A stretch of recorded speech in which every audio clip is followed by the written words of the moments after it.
नमस्कार दोस्तों। Tax law educare society की आज बजट टॉक पे, जो कि अब इनिशियली हमारी बजट टॉक हो रहा है, क्योंकि डिटेल में सेक्शन वाइज तो हम कल आपसे डिस्कस करेंगे। आज हमारे साथ टैक्स लॉ एजुकेयर सोसाइटी के founder president doctor Ravi Gupta ji हैं।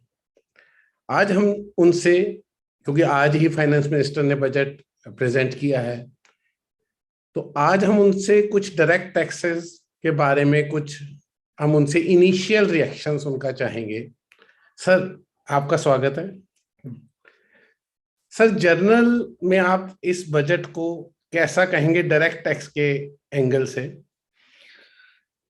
अरुण जी, डायरेक्ट टैक्स के हिसाब से अगर देखेंगे तो इस बजट में बहुत सारी अमेंडमेंट्स है, बहुत सारी चेंजेस डायरेक्ट टैक्सेस में की गई हैं। कुछ चेंजेस क्लैरिफिकेटरी नेचर की हैं, जिससे लिटिगेशन कम हो, ऐसी अमेंडमेंट्स पाई जाएंगी। काफी सारी अमेंडमेंट्स हैं जिसमें इंडस्ट्री को बेनिफिट मिलेगा, इंडस्ट्री को, स्टार्टअप्स को बेनिफिट मिलेगा। टैक्स इवेजन को रोकने के लिए बहुत सारे प्रोविजंस को इसमें डाला गया है इस बारी बजट में। और बहुत सारी एम्बिग्युइटीज जहां थी, जहां टैक्सेशन की पॉलिसीज क्लियर नहीं थी, फॉर एग्जांपल जैसे क्रिप्टो करेंसीज, डिजिटल एसेट्स, इसके ऊपर भी क्लैरिफिकेशन इस बजट में दिया गया है। तो मेरे हिसाब से in the field of direct tax this will be a highly appreciated budget, although little complicated, but बहुत सारे अमेंडमेंट्स जिनकी जरूरत थी वो इस बजट में डाली गई है। सर, हम स्टार्ट सैलरी से करते हैं और टैक्स के रेट से पहले करते हैं कि टैक्स के रेट्स के ऊपर चेंजेस के बारे में आप थोड़ी सी। हाँ, अरुण जी, टैक्स के रेट्स में इस बारी कोई खास अमेंडमेंट्स नहीं की गई हैं। Tax rates will remain the same. However, कुछ थोड़ी सी चेंजेस सिर्फ सरचार्ज के ऊपर करी गई हैं, जैसे कि सरचार्ज इंडिविजुअल्स के ऊपर सरचार्ज गोज अप टू 37%। अब कैपिटल गेन्स में उसमें ये एक प्रोविजन था कि अगर शॉर्ट टर्म कैपिटल गेन या long term capital gain on shares है, जो 111A या 112A में टैक्स होता है, उसके ऊपर हमने कैप लगा रखा था कि सरचार्ज विल नॉट एक्सीड 15%। ऐसे ही एक कैप डिविडेंड इनकम के ऊपर भी था। पर बाकी जितने भी लॉन्ग टर्म कैपिटल एसेट्स है, सपोजिंग एक एसएससी अपना मकान बेचता है, उसको 5 करोड़ रुपए का प्रॉफिट हो जाता है, तो he might be paying surcharge at the rate of 37%। तो उसको इस बारी बेनिफिट दिया गया कि surcharge in case of all capital gains will be capped at 15%। तो ये एक बहुत बड़ा रिलीफ इंडिविजुअल टैक्स पेयर्स के लिए इस बजट में है in the form of surcharge के लिए। दूसरा, सरचार्ज का बेनिफिट दिया गया to certain AOPs where all companies are members of the AOP. अब कंपनी के ऊपर सरचार्ज जो है लोअर रेट पे है, 12% तक का है, पर एओपी के ऊपर सरचार्ज कैन गो टू 37%। तो इसलिए इसमें प्रोविजन किया गया कि अगर सारी कंपनीज एक एओपी के मेंबर है, then the maximum surcharge will be 12% in that case also. तो रेट्स ऑफ टैक्स में तो सिर्फ इतना ही फर्क है, और इंडिविजुअल्स के टैक्स रेट में, कंपनीज के टैक्स रेट में और कहीं कोई फर्क नहीं है। अब अगर सैलरीड क्लास के लिए बात करें तो सैलरी के लिए कोई पर्टिकुलर एग्जेम्पशन या बेनिफिट नहीं है, एक्सेप्टिंग कि कोविड के लिए जो इन्होंने खर्चा करा या जो इनको एम्प्लॉयर से रीइंबर्समेंट मिला हो for expenses on treatment of COVID, either for himself और फॉर द फैमिली मेंबर्स, तो उसको एक परक्विजिट माना जा सकता था, because employer has given that benefit to the employee. तो ये इस बजट में क्लैरिफाई कर दिया कि this amount receive for treatment of COVID will not be treated as a perquisite. Similarly, अगर किसी भी आदमी को, किसी भी एसएससी को कोई भी अमाउंट किसी से भी मिला हो, from any organization, from any person, either for treatment of himself or any relative for the COVID, उसको भी हम गिफ्ट नहीं मानेंगे। 56(2)(10) में उसको एक्सक्लूड कर दिया गया। डेथ पे, in case of a death due to COVID, अगर कोई कंपनसेशन मिली है from any person, even that will not be taxed. तो ये एक कोविड रिलेटेड एक बेनिफिट इंडिविजुअल्स को दिया गया। कि अगर ट्रीटमेंट के लिए बेनिफिट मिले या डेथ के केस में बेनिफिट मिले, that will not be subject to tax. Sir अब सैलरी क्लास को जैसे आपने बताया कि जैसे हमारी जो एक्सपेक्टेशन थी कि बेनिफिट आएगा कोई स्टैंडर्ड डिडक्शन का या कोई वर्क फ्रॉम होम अलाउंस वगैरह की कोई टैक्सेबिलिटी, चलो वो नहीं आया। पर as far as business community is concern, उसके लिए कुछ अमेंडमेंट्स जिसके बारे में आप थोड़ा सा हाईलाइट करना चाहते हैं, क्योंकि it is too early to say any provision in detail. पर आप जैसे सेक्शन 14A है, 37 है, 68 है, 43B है, तो इनके बारे में सब अरुण जी, इसमें अगर आप देखेंगे तो बहुत सारे प्रोविजंस जो इस बारी बजट में मिलेंगे आपको, उसमें काफी सारी अमेंडमेंट्स क्लैरिफिकेटरी इन नेचर है, जिसमें कि बिजनेसेस के केस में जहां डिस्प्यूट्स थी, जहां जुडिशियल डिसीजंस जो है वो डाइवर्जेंट व्यू था, और असेसी में और डिपार्टमेंट में इसके बेसिस पर लिटिगेशन चल रही थी, तो 3-4 पॉइंट्स के ऊपर क्लैरिफिकेशन इस बारी बजट में दी गई है, जो मेरे हिसाब से बिजनेसमैन को काफी हेल्प करेगी टू अवॉइड लिटिगेशन। जैसे आपने बताया एक सेक्शन 14A है। 14A कहता है कि if you incur any expenditure to earn an income which is exempt from tax, so that expenditure is to be disallowed. जो कि हम इनकम को टैक्स नहीं कर रहे, तो इसलिए वो एक्सपेंडिचर भी नहीं मिलेगा। अब इसके ऊपर सर्कुलर्स भी थे बोर्ड के, बहुत सारे डिसीजंस भी आई टू द इफेक्ट कि अगर मेरा एक साल में कोई इनकम एग्जेम्प्ट नहीं मैंने अर्न करी, then there can be no disallowance of the expenditure. Although I have made investments to earn an exempt income, but I did not receive any income during the year. तो इसलिए उसमें disallowance को decision निकाल नहीं हो सकती। Board circular divergent view का था, तो इसके ऊपर काफी सारी डिस्प्यूट्स चलती थी। Now it has been clarified कि whether you have earned the income or not during the year, if you have incurred expenditure for the purpose of any exempt income, that expenditure will not be allowed as deduction. तो ये 14A में क्लैरिफिकेटरी amendment आ गई। इसी तरीके से एक section 37 में explanation है। अकॉर्डिंग टू दिस एक्सप्लेनेशन, अगर मैं कोई भी एक्सपेंडिचर इनकर करूं which is illegal in nature, it is not to be allowed as a deduction. बहुत सारे केसेस थे जहां पर कि मेडिसिन मैन्युफैक्चरिंग कंपनीज डॉक्टर्स को कुछ इंसेंटिव देती थी, उनको फॉरेन का ट्रिप्स भी फ्री में देते थे, plus in some other forms some benefits were being given to the doctors. अब इसके ऊपर मेडिकल काउंसिल ने भी सर्कुलर इशू करा, सीबीडीटी का भी सर्कुलर आया, कोर्ट की डिसीजंस भी आई कि this will not be allowed as a deduction because these are unethical practices, these are unlawful, should not be encouraged, so these will not be allowed as deduction. अब लोगों ने उसके लिए कुछ और रास्ते ढूंढ लिए। अब उन्होंने कहा कि अगर ये मेडिसिन मैन्युफैक्चरिंग कंपनीज हॉस्पिटल्स को कोई बेनिफिट दे दे, तो that is not covered under this, जो कि MCA does not regulate the hospitals, it regulates only the doctors. तो उसके ऊपर भी जजमेंट्स ऐसी आ गई कि भाई benefits given to hospitals will not be covered. कुछ इंटरप्रिटेशंस ऐसी भी आने लगी कि this should be expenses incurred in India, कि अगर वो अनलॉफुल एक्सपेंसेस हैं, only Indian unlawful expenses will be covered under this explanation. अगर कोई फॉरेन में इलीगल एक्सपेंसेस हैं उसको हम कवर नहीं करेंगे। तो ये सब चीजों के लिए भी क्लैरिफिकेटरी अमेंडमेंट दी गई सेक्शन 37(1) में। अब उन्होंने उसमें क्लैरिफाई कर दिया दैट ऑल एक्सपेंसेस, उसमें बड़ी क्लियरली डिफाइन कर दिया what are illegal, what are unlawful expenses. Any expenses which is prohibited by law, which is unlawful, which is unethical, whether in India or abroad, those all will be covered under explanation to 37(1). इसी तरीके से section 43B में भी एक clarification दी गई।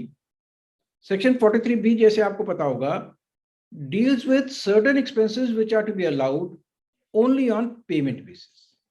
Even if you are following the accrual method, कुछ expenses ऐसे हैं जो कि सिर्फ एक्रूवल बेसिस पे, सिर्फ पेमेंट बेसिस पे मिलते हैं।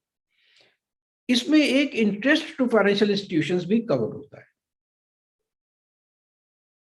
अब इसमें फिर कंट्रोवर्सी ये आई कि अगर मेरी इंटरेस्ट की लायबिलिटी है which I have not actually discharge, I have not paid that interest, however that interest is converted into debentures, can it be taken as a discharge of my interest liability and can I get the benefit of section 43? क्या मुझे वो deduction मिल जाएगी? तो ये बात भी clarify करेगी budget में that this is not the intention of the legislation. So you should have actually paid the amount, only then it will be allowed as deduction. So conversion into debentures will not be covered under 43B. Section 68 में भी एक proviso था. Section 68 में proviso ये कहता है कि in case of a company, if there is any sum credited in the books of accounts of the company which represents share application money, share premium, or any other amount of any other nature, then it will be taken as explained only if the assessee can not only explain the source of that income, but also explains the source of the source. तो ये double burden assessee के ऊपर था. अब यहां पर भी controversy ये थी कि whether this provision will also be applicable to loans and advances taken by the company. जो कि स्पेसिफिक मेंशन जो था वो सिर्फ share application money, share premium के ऊपर था. Loans and advances specifically covered नहीं थे. तो it has been clarified that now the proviso to section 68 will also cover loans and advances.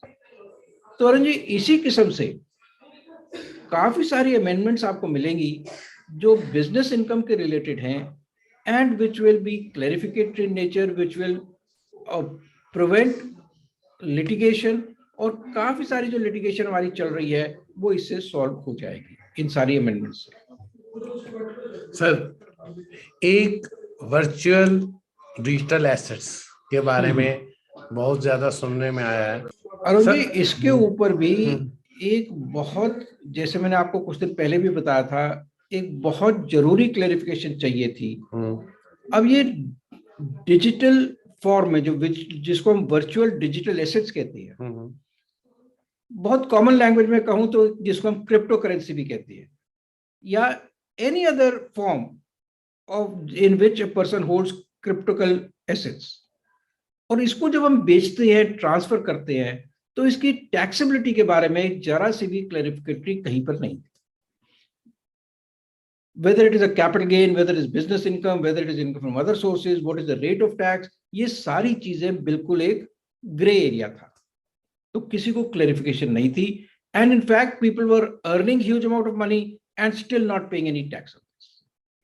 तो इस बजट में एक नया सेक्शन ये डाल दिया गया, सेक्शन 115 BBH, जिसमें ये क्लैरिफाई करा गया कि any income on virtual digital assets will be taxed at a flat rate of 30%. Sir, क्योंकि डिजिटल एसेट्स की डेफिनेशन में इंफॉर्मेशन, कोडिंग, ऑल, तो ये इसकी एक्सप्लेनेशन की हम वेट करना पड़ेगा कि अरुण जी, इसकी डेफिनेशन तो एक्ट में दी हुई है. सेक्शन 247A में उसकी डेफिनेशन इन्होंने दी है, पर उसको समझना पड़ेगा. And many of us are not even aware of this concept. जो लोग इसमें डील करते हैं उनको तो इसके बारे में मालूम होगा, but normal tax payers are not even aware of this concept. तो इसकी डेफिनेशन जो दी गई है, that's a very wide definition. उसको पूरा एनालाइज करके उसको समझना पड़ेगा कि इसमें कैसे, इसको क्या क्या चीजें इसमें इंक्लूड होंगी. टैक्स मैंने आपको बताया, इस पर स्पेसिफाई कर दिया कि 30% है. कोई खर्चा इसमें मिलेगा नहीं accepting the cost of the asset. तो जो सेल प्राइस है minus the cost, that will be your income taxable at 30%. एक और भी प्रोविजन इसमें डाल दिया, एक नया सेक्शन डाल दिया 194S. वो कहता है कि जो भी आपको पेमेंट करेगा towards any of this asset, he will deduct TDS of 1%. तो इससे रिपोर्टिंग रिक्वायरमेंट भी बढ़ जाएगी और ये आपका गवर्नमेंट की नॉलेज में भी आ जाएगा कि कितना पैसा किसी को मिला है, so that tax can be levied. एक और भी प्रोविजन डाला इसके लिए कि अगर ये एसेट, जिसको हम वर्चुअल डिजिटल एसेट कहते हैं, अगर ये गिफ्ट करा गया, सेल नहीं करा, आपने किसी को गिफ्ट कर दिया, तो उसको 56(2)(10) में इंक्लूड कर लिया गया.